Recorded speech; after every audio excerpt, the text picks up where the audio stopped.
오픈도어라는 이름을 가진 그 선교 단체가 있습니다. 국제적인 기구인데 이름 많이 들으셨을 거예요. 한국에도 한국 오픈도어가 있어서 활동을 많이 하고 있습니다. 이 오픈도어에서 하는 일 가운데 하나가 매년 1월에 그 전해 세계에서 기독교 박해가 아주 심했던 나라 50개국을 선정해가지고 발표를 하는 겁니다. 이거를 월드 워치 리스트라고도 그러고 첫 글자를 따가지고 WWL50 그냥 우리말로는 그 기독교 박해 상위 50개국 그렇게 말하는데요. 2002년에 이 일을 시작했습니다.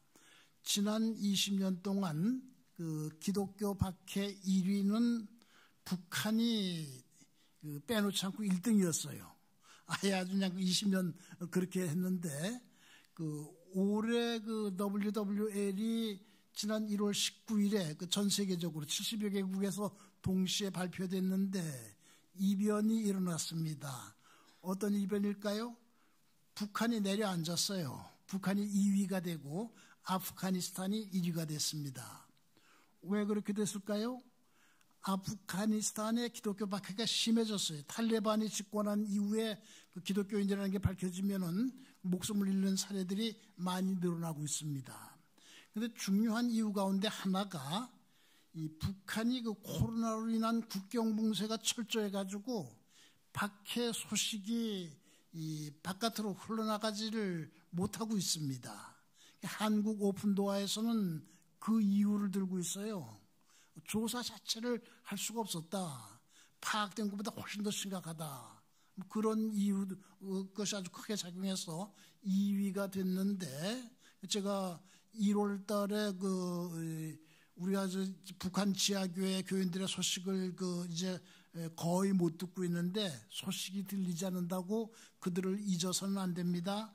이렇게 북한이 이렇게 소식이 막혔기 때문에 빚어진 부작용이 하나 있는데 그건 다음 달에 말씀드리겠습니다. 그랬는데 그게 바로 이 북한이 이렇게 2위로 내려앉은 겁니다. 이 순위는 사실은 12월 초에 이미 정해졌는데 공표가 안 돼서 말씀을 드릴 수가 없었죠. 여하튼 이변입니다. 20년 동안 지켜졌던 전통이 깨졌으니까요. 이변이 일어난 김에 더 큰 이변이 일어났으면 좋겠다. 북한의 신앙의 자유가 들어가서 신앙의 자유국가가 돼서 아예 박해받는 국가 50개에서 빠졌으면 좋겠다. 여러분 허황된 일인 것 같지만은 믿음은 바라는 것들의 실상 아닙니까? 그것도 기도의 제목으로 하나 삼으시기 바랍니다. 여러분 2월에 북한 때문에 남한도 상당히 긴장하고 미국도 긴장하고 좀 세계가 좀 긴장하고 있습니다. 왜? 2월 16일이 김정일 생일입니다. 광명설절이라고 그러죠. 그래서 북한이 아마 크게 지킬 것 같다. 열병 연습하는 그런 모습이 이렇게 포착되기도 하고, 또 열병식을 이번에도 밤에 하려나 좀 궁금한데요. 뭔가 아주 크게 지킬 것 같다. 1월에 미사일을 7번이나 쏘았는데 뭔가 더 큰 무력 시위를 할 가능성이 있다. 그래서 긴장하고 있습니다. 북한은 이 5단위, 10단위, 5주년, 10주년 그런 걸 굉장히 중요하게 여겨요. 정주년, 남한에는 없는 말이에요. 이렇게 탈북민들 얘기 들어보면 꺾어지는 해라는 그런 말로 많이 쓰더라고요. 그거 행사 크게 하는데, 이게 김정일이 올해 생일이 80회째입니다. 1912년생이니까요. 죄송합니다. 1942년은 그 아버지 생일이고요. 1942년생이니까 80회예요. 그게 더 크게 할 것 같다. 근데 거기서 끝나질 않습니다.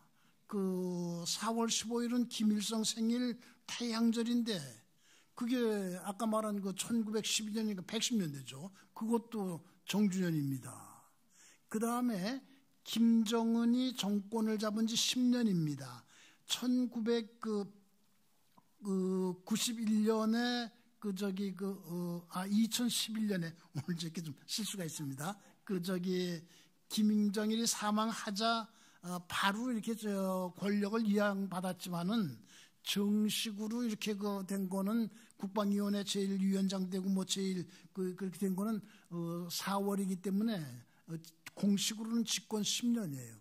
그 세 가지 꺾어지는 해가 겹쳤기 때문에 북한은 공식적으로 올해를 혁명적 대경사의 해 노동신문에도 나오고 그런 용어입니다. 뭐 좀 2022년 상당히 특별한 해입니다.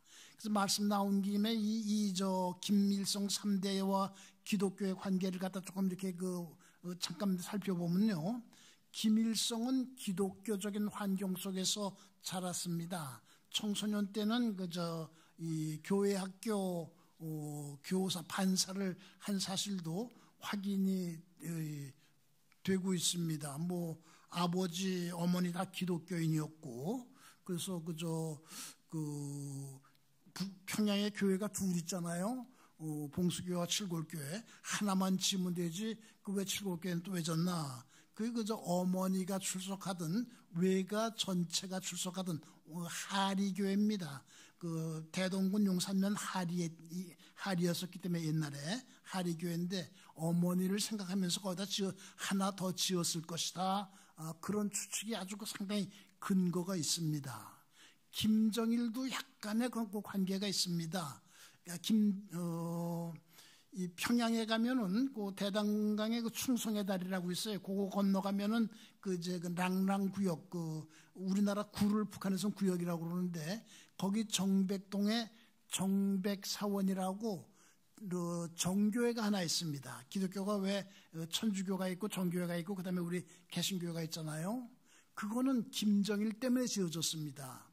러시아 순방하던 길에 하바로브스크에 들려서 이렇게 정교회 성당을 찾아갔다고 그래요. 근데 여러분 정교회는 잘 아시는 대로 이 성상, 이 성화, 이콘이라고 그러죠. 아주 요란합니다. 그냥 들어가면 그 벽에 그걸로 꽉 차 있죠. 또 성물 숭배도 하고 그러는데 김정일이 뭐 정서가 풍부하다고 그럴까요?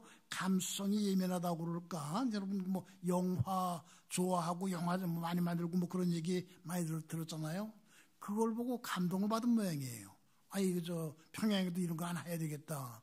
돌아와서 지으라고 명령하고 젊은이들 몇 명 선발해서 러시아에 가서 교육받아서 신부가 되게 해서 와서 그 중에 2명인가 3명인가는 정백사원 3.1체 교회라고도 그러는데 거기서 이렇게 목회를 하게 하고 또 이제 뭐 일부는 이제 행정을 보게 하고 그렇게 했습니다. 그래서요, 북한의 노동신문에 봉수교회 얘기나 칠골교회 얘기나 또 천주교 성당이 하나 있습니다. 장충성당이라고. 그 얘기가 나는 일은 거의 없습니다. 1988년에 봉수교회 얘기가 한두 번 이렇게 거기 실린 일이 있고 그건 거의 없어요. 그걸 제가 늘 조사하고 있으니까 확실하게 말할 수 있는데 없는데 이 러시아 정교회 이름은 자주 나옵니다. 1년에 몇 번씩 나와요. 몇 주년이 됐다. 그래서 러시아에서 뭐 축하 사절이 왔다. 노동신문에 제일 많이 나옵니다. 저는 이 러시아 정교회 정백사원을 제2의 러시아 대사관 그렇게 부르고 있습니다. 러시아 대사관 직원들이 러시아 정교회니까 거기 와서 이렇게 예배드리고 그러거든요. 그게 어떤 김정일 때문에 지어졌습니다. 또 하나 사람들이 궁금하게 여기는 것이 있습니다. 2010년 세상 떠나기 한 해 전입니다. 중국을 방문했던 길에 길림에 갔다가 성당을 찾아간 일이 있어요. 지금도 사람들이 궁금하게 생각합니다. 아니 그렇게 중국에 갔는데 볼 때도 많을 텐데 왜 성당을 찾아갔을까? 거기 이제 신부가 이제 본당 신부, 교회 개신교회로 말하면 담임 목사님이 안내를 하는데 신부한테 이렇게 말했다고 그래요. 내가 어렸을 때 여기서 좀 머문 일이 있었다고.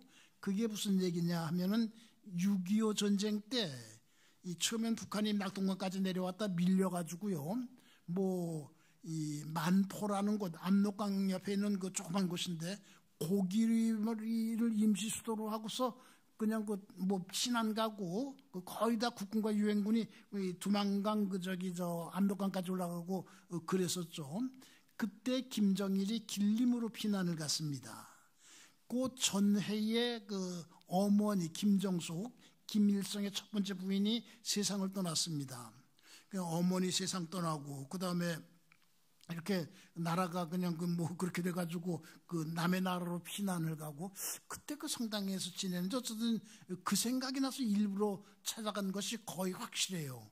그리고 그 신부한테 내가 어렸을 때 여기서 보냈다고. 뭐 좀 이렇게 상상력이 풍부한 분들은 그 감수성이 예민한 김정일이 어머니 구석의 성당의 종소리 들으면서 그 많이 위로를 받았을 거다. 뭐 너는 그때 그 1950년이면 그 중국의 기독교가 이 박해가 본격화됐을 텐데 성당이 종을 쳤을까 뭐 그렇게 생각도 하고 그러는데 여하튼 뭔가 영향을 받았길래 찾아갔겠죠. 어쨌든 김일성이나 김정일이나 기독교 영향을 받았어요. 김정은 전혀 뭐 그런 데 대한 자료는 없는데 이 청소년 때 그 스위스 베른에서 유학 생활을 했습니다. 그 아무래도 그 뭐 좀 이렇게 좀 그 영향을 이 소구 자본 그 자유주의 세계에 영향을 받았을 거다. 그래서 그 시사평론가들이 그런 얘기 많이 하잖아요. 그가 그렇게 소구에서 어린 시절을 청소년 시절을 보냈기 때문에 그가 이렇게 개방을 할지도 모른다. 뭐 그런 얘기를 하는데 우리들은 그가 그때 아마 교회의 영향도 받고 그것이 좀 이렇게 종교 정책 같은데 반영됐으면 좋겠다. 우리는 뭐 그런 마음을 가지고 있습니다. 여러분 어쨌든 2022년 북한에서 혁명적 대경사해 뭐 하나 또 긴 이름인데 그건 제가 지금 잘 생각나질 않는데 그 북한 매스컴에 자주 등장하는 말입니다. 올해는 혁명적 대경사의 해 그러는데 그건 우리한테 뭘 의미합니까? 특별히 기도를 북한을 위해서 더 열심히 해야 되는 해.